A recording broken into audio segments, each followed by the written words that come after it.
एक नाबालिग बच्चा अपने पड़ोस ननिहाल में अपने मामी के घर से फ्रिज से मिठाई चुरा के खा लेता है और फ्रिज पर रखे फ़ोन को भी वहाँ से उठा के अपने घर को ले आता है।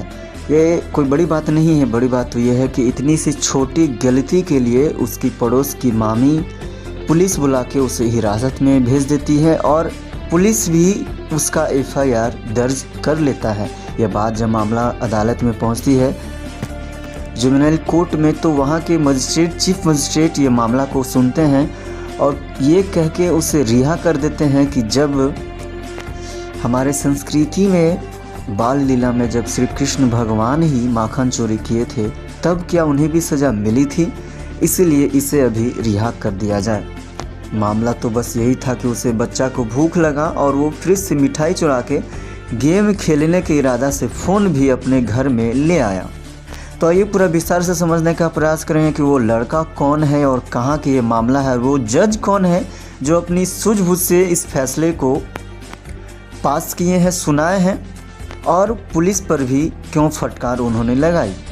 ये तमाम बातें तो दोस्तों होते ही रहेगी न्याय से रिलेटेड, न्यायिक क्षेत्र से रिलेटेड। अगर आप मेरे चैनल पर नए हैं तो ज़रूर इस चैनल से जुड़ जाइए, क्योंकि कानून हमें समाज में जीने के लिए सशक्त बनाता है और इस चैनल के माध्यम से आपको हर एक कानूनी सलाहें मिलते रहेगी।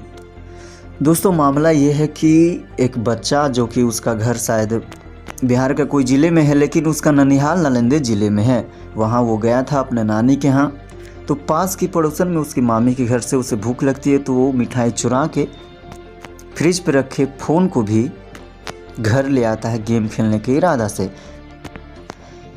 लेकिन इतना ही बात नहीं रुकती, जिसकी फ़ोन चोरी हुई वो उस बच्चे को कोर्ट में पेश कर देता है, पुलिस से एफआईआर दर्ज करा के उसे हिरासत में भेज देता है। जब ये मामला को चीफ मजिस्ट्रेट गौर से देखते हैं, समझते हैं, तो उस बच्चे को रिहा करके पुलिस को फटकार लगाते हैं कि इसे जनरल डायरी में आपको इस मामला को नोट कर इसे थाने में ही सुलझा देना चाहिए था। ये कोई बड़ी बात नहीं है। हमारे धर्म में भी बाल श्री कृष्ण ने माखन चोरी की थी तो क्या उन्हें भी कोई कड़ी सज़ा मिली थी? तो इसका उत्तर है नहीं। और बच्चे से पूछा गया तो उस छोटा सा बस यही जवाब दिया कि मुझे भूख लगी थी तब मैंने ये काम को अंजाम दिया है। तो उस बच्चे को रिहा करने के साथ साथ चीफ मजिस्ट्रेट ने यह भी कही कि बच्चे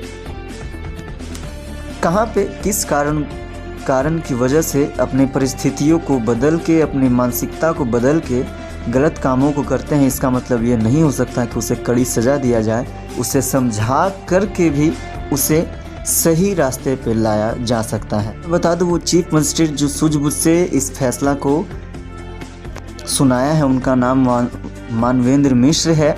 उन्होंने ही बड़ी चालाकी से इस फैसला को सुनाया और वो बच्चे को रिहा कर दिया। अगर बच्चे की और विशेष जानकारी को जाने तो उनके पिताजी एक ट्रक ड्राइवर थे जो कि एक्सीडेंट में रीढ़ की हड्डी टूट जाने से बेड रेस्ट पे आ गए हैं और उनकी माँ मानसिक रूप से बीमार रहती है, इसीलिए वो बच्चे के यहाँ आर्थिक स्थिति बहुत ही कम है, बहुत ही कमज़ोर है। इसी सभी चीज़ों को देखते हुए चीफ मजिस्ट्रेट ने उस बच्चे को रिहा कर दिया। कहा कि बच्चे के प्रति हमें हमेशा कठोरता से ही पेश नहीं आना चाहिए, उसे कोमल, उसके प्रति संवेदनशील बनना ही पड़ेगा। दोस्तों वो चीफ मजिस्ट्रेट मानवेंद्र मिश्र के द्वारा ये दिया गया फैसला को अगर देखें तो हर एक नज़रिया का या हर एक चीज़ को देखने का दो पहलू होता है, सकारात्मक या नकारात्मक। अगर सकारात्मक रूप से देखें तब सच में वो चीफ मजिस्ट्रेट ने एक अच्छा समाज में संदेश देने का प्रयास कर रहे हैं कि छोटे छोटे बच्चे जो नाबालिग हैं, अगर उनसे गलतियां होती है तो उनको कठोर सज़ा देने के बजाय उन्हें कोमल से समझा दिया जाए, उनकी परिस्थितियों को जांच किया जाए कि आखिर किस परिस्थिति में ऐसा कार्य को अंजाम बच्चे दे रहा है, और अगर दे भी दिया है तो उससे कोशिश कराएं कि अगले बार से ये गलती ना हो।